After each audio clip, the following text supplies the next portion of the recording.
Peace of mind comes from knowing something or someone won't change.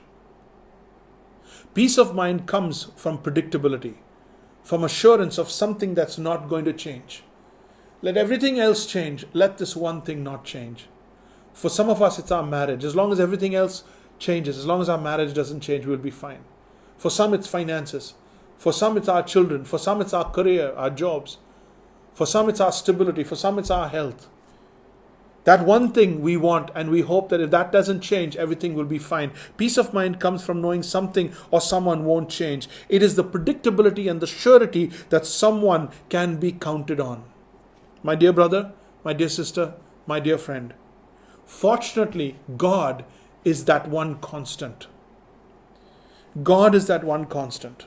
The unchanging, immutable, immovable constant. He is the rock that reality is built on. He is the voice that broadcasts truth to the heart.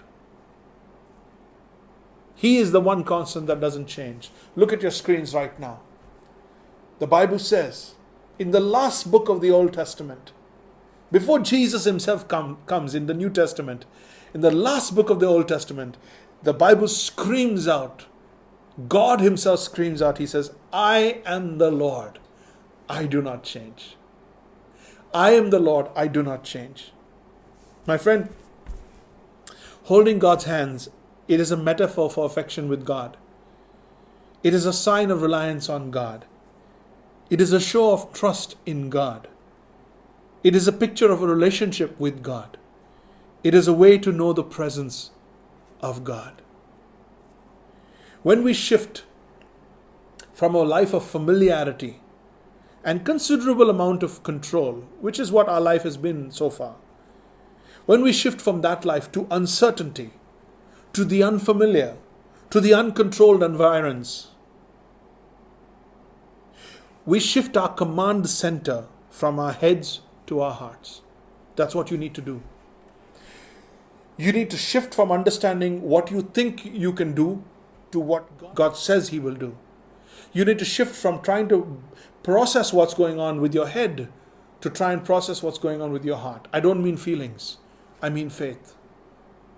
And feelings and faith are not the same thing. That's how we hold God's hand through changing times. We quit self-reliance and we put our trust in God. Many of you don't have peace of mind, you don't have good sleep, and you don't know what the future holds because you don't hold the hand of the one who holds the future. And today I invite you to acknowledge that Jesus is God. That Jesus is the one who rules the earth and heavens. He is the one who sits on the throne. He is the one who took on flesh like you put on clothes this morning. And He came and He gave His life for you so that He can destroy the one last enemy that still holds out against Him, that is death. And having destroyed that enemy, He rose victorious, now unconquerable, unmatched, unthreatened. That Jesus is our God. And when you put your faith and trust in that Jesus, since He became flesh, He has a hand you can hold.